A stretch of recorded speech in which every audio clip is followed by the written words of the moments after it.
حضرت سیدنا حبیب اجمی رحمت اللہ تعالیٰ علیہ کے پاس ایک شخص آیا کرتا تھا، صحبت میں بھی بیٹھتا تھا، لیکن کام وہ ٹھیک نہیں کرتا تھا، سود کا دھندا تھا، لمبے چوڑے اس کے مسائل تھے۔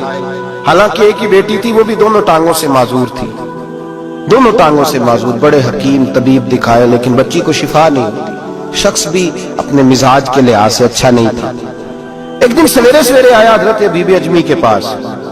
توجہ ہے آپ دوستوں کی میری بات، غور ہے میری بات پر کیا سمجھانا چاہ رہا ہوں۔ کہتے سویرے سویرے آیا تو کہنے لگا حضور مجھے توبہ کرا دیں، آج کے بعد نہ جھوٹ بولوں گا، نہ حرام کھاؤں گا، نہ شراب پیوں گا۔ تو کہتے ہیں جتنے لوگ بیٹھے تھے کان کھڑے ہو گئے، کہا تجھے کیا ہوا؟ کہنے لگا 11-12 سال کا نوجوان آیا مجھے توبہ کرا گیا، چڑھتی جوانی، 11-12 سال 14-15 سال کا بچہ مجھے توبہ کرا گیا۔ تو کہتے ہیں ہم محو حیرت ہوئے کہ اتنا سا بچہ۔ تو کہتے ہیں کسی نیک باپ کا بیٹا تھا، کسی پرہیزگار ماں کا بیٹا تھا، گھر میں تربیت ہوئی۔ اتنے بچے تو خانقاہ بھی نہیں جاتے، اتنے سے بچے تھوڑی کسی ادارے کے فارغ التحصیل ہوتے ہیں، کس مدرسے سے پڑھے ہوتے ہیں؟ کہتے چھوٹی سی عمر۔ تو کہا جناب آپ کو کیسے ملا؟ تو وہ شخص کہنے لگا حضور کل میں گیا بازار، میں نے بغداد کے چوک سے 10 کلو مچھلی بھی خرید لی اور کچھ اور ضرورت کی چیزیں بھی، مہمان آنے تھے، وہ سارا کچھ خرید کے میں جب نکلا تو سامان زیادہ ہو گیا۔ چوک میں مزدور بیٹھے ہوتے تھے، میں نے کہا بھئی میرے ساتھ فلاں محلے تک سامان پہنچانا ہے۔ وہ بچہ کہنے لگا چچا اگر میں چلوں تو، میں نے اس کو ایڈریس وغیرہ بتلایا تو 3 دینار مزدوری طے ہو گئی سامان گھر پہنچانے کی۔ کہتے میرے ساتھ وہ نکلا اور جب رستہ طے کرنے لگا تو رستے میں گرمی بڑی سخت تھی، ظہر کا وقت تھا، ذرا ہم نے چند قدم اٹھائے، 2-4 گلیاں گزرے تھے کہ اذان ظہر کی آواز آنے لگی۔ تو کہتے ہیں بڑی منت کے انداز میں، بڑی گزارش کے انداز میں میری طرف دیکھا، عمر چھوٹی سی ہے، کہنے لگا چچا اگر اجازت مل جائے تو میں ظہر کی نماز پڑھ لوں۔ کہتے ہیں میں ایک جگہ پھٹے پہ بیٹھ گیا اور گپے کرنے لگا، سامان وہاں رکھا، میں نے کہا پڑھ لے نماز۔ کہتے ہیں بچہ نماز پڑھنے چلا گیا، باقی لوگ دیر سے آئے، وہ نماز پڑھ کے جلدی آ گیا۔ میں نے کہا بیٹے تو جلدی آ گیا ہے؟ کہنے لگا اس لیے جلدی آیا ہوں کہ آپ یہ نہ سمجھے یہ کام چور ہے، میں نے نفل چھوڑ دیے ہیں، فارغ ہو کے پڑھ لوں گا۔ کہتے ہیں سامان اٹھایا، رستے میں گرمی شدت کی تھی، اس کا پسینہ بہنے لگا، میں آگے بڑھا، میں نے کہا بیٹے سامان تھوڑی دیر کے لیے مجھے دے دو، گرمی زیادہ ہے۔ کہنے لگا چچا کسی کا تربیت یافتہ ہوں، کسی نے ٹریننگ دی ہے، کہا ماں باپ نے کہا تھا حرام لقمہ گھر نہ لانا، کہا بات کیا ہوئی؟ کہنے لگے میں آپ کو نہیں دے سکتا، اس لیے کہ 3 دینار مزدوری گھر پہنچانے کی طے کی ہے، اگر آپ اٹھائیں گے تو پھر میں پیسے پورے نہیں لوں گا۔ دامان نے توکل کی یہ خوبی ہے کہ اس پر پیبند لگے ہوتے پر دھبے نہیں ہوتے، میں پھر مزدوری پوری نہیں لوں گا، پیسے کم لوں گا۔ کہتے ہیں میں محو حیرت ہو گیا، اس جوان کی بات نے میرے سارے وجود تھر تھر کبا ڈالا کہ اس دور میں اس قسم کے لوگ۔ کہتے ہیں گھر لے گیا اس کو، میں سامان رکھا، میں نے کہا تم یہاں ٹھہرو میں 3 دینار مزدوری لاتا ہوں۔ کہتے ہیں پیسے لینے گیا تو بیوی کو بتایا بڑا نیک ہے، بڑا پرہیزگار جوان ہے، کہنے لگی روٹی پکی ہوئی ہے، اسے کہو دوپہر کا کھانا کھا لے۔ کہتے ہیں میں باہر گیا، 3 دینار تھمائے، میں نے کہا بیٹے ایک بات مانو گے؟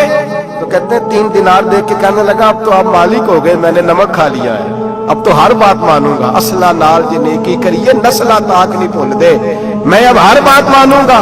تو میں نے کہا دوپہر کا کھانا کھا لو۔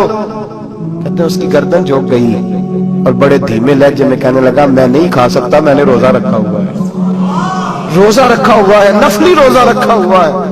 کہتے ہیں میں اور پریشان ہوا، میں نے فوری طور پہ سوال کیا کہ اب تو کدھر جائے گا؟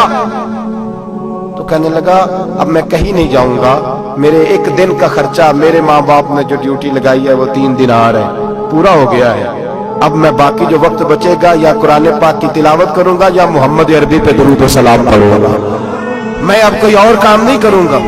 شخص کہنے لگا کہ میں نے کہا افطاری کر لینا، کہنے لگا مجھے مسجد بتا دو، میں جا کے اللہ اللہ کرتا ہوں، مجھے شام کو لے آنا۔ افطاری ہمارے ساتھ اس کی طے ہو گئی، مسجد چلا گیا، مغرب بعد لینے گیا تو کہنے لگا عشاء کے بعد آنا، اب تو میں نے پانی سے افطار کر لیا، کھانا کھانے جاؤں گا تو جماعت رہ جائے گی۔ کہتے ہیں عشاء کے بعد میں لایا، اس کو کھانا کھلایا، رات گہری ہو گئی تو میں نے کہا تو سو نہیں جاتا؟ کہنے لگا کوئی عرض نہیں، کبھی دور مزدوری کرنے نکل جاؤں تو رہ بھی جاتا ہوں، گھر والوں کو پتا ہے۔ کہتے میں نے مسافر خانہ کھولا، یوں سمجھیے ڈرائنگ روم بیٹھک میں نے کھولی، اس کو سلا دیا، میں اور میری بیوی اپنی معذور بیٹی کو روٹی دینے گئے اور ہم نے جا کے اس کو کھانا کھلایا جو ٹانگوں سے معذور تھی، اور ساتھ کہا کہ بیٹی آج بڑا پرہیزگار جوان ہمارا مہمان ہے، آج چڑھتی جوانی اور تقوی کی روشنی اس کے چہرے سے چمکتی ہے، کیا بات ہے، بڑے ہی اچھے گھرانے کا تربیت یافتہ ہے۔ کہتے ہیں بچی کو کھانا کھلا کے لوٹے، اپنے کمرے میں سو گئے، بیٹی اپنے کمرے میں لیٹ گئی، ترس گئے تھے کہ بیٹی قدموں پہ چلے۔ تہجد کا وقت ہوا تو دروازے پہ دستک ہوئی، بڑی بے چینی کے ساتھ اٹھے میاں بیوی، کون ہے؟ بیٹی کی آواز آئی، ابا جی دروازہ جلدی کھولیں۔ کہتے ہیں کلیجے پھٹنے لگے، ذہن بکھرنے لگے، سوچے ہیں کہ وہ 2-1 منٹ ہمارے اوپر پہاڑ بننے لگے، دروازہ کھولا تو وہ بیٹی جس کے لیے ترس گئے تھے کبھی چلے گی، وہ اپنی ٹانگوں پہ کھڑی ہے، کبھی دوڑ کے ادھر جاتی، کبھی دوڑ کے ادھر آتی۔ بیٹیاں پریشانی کا فون کر دے تو پھر بھی آنسو نکل آتے ہیں، اور بیٹی گھر میں خوشی آ جائے تو پھر بھی ماں باپ رو کے ہی شکر ادا کرتے ہیں، ان کے لیے روتے ہی رہتے ہیں۔ کہتے ہیں میں تڑپ گیا، بیوی بھی رونے لگی، بیٹے یہ کیا ہوا؟ ہم تو مایوس ہونے لگے تھے معاذ اللہ کہ اب تو ٹھیک نہیں ہوگی، کیا ہوا؟ کہنے لگے ابا جی اماں جی آپ نے بتایا نا نیک جوان آیا ہے، نیک آیا ہے، تو میں آپ چلے گئے تو میرے دل میں خیال آیا اے اللہ اگر وہ واقعی نیک ہے تو اس کے صدقے مجھے شفا ہی عطا فرما دے، یا ایھا الذین آمنوا اتقوا اللہ وابتغوا الیہ الوسیلہ، اے اللہ صحت ہی دے دے۔ کہتے ابھی میری دعا بھی پوری نہیں ہوئی کہ میرا وجود حرکت کرنے لگا، اور یہ دیکھو میں اٹھ کے کھڑا ہو گئی ہوں۔ کہتے ہیں ہم لوگوں نے یہ دیکھا تو بھاگے اس کے کمرے کی جانب، جب دروازے پہ ہاتھ رکھا تو دروازہ کھل گیا، آگے گئے تو پلنگ خالی تھا، ایک رکا چھوڑ گیا ہے۔ کہنے لگا مجھے پتا ہے میری حقیقت کھل گئی ہے، میں نے یہ کرامت کوئی کمپنی کی مشہوری کے لیے نہیں دکھائی کہ لوگ میرے پیچھے بھاگنے لگے، مرید ہونے لگے، طواف کرنے لگے، میں تو اللہ کا بندہ ہوں۔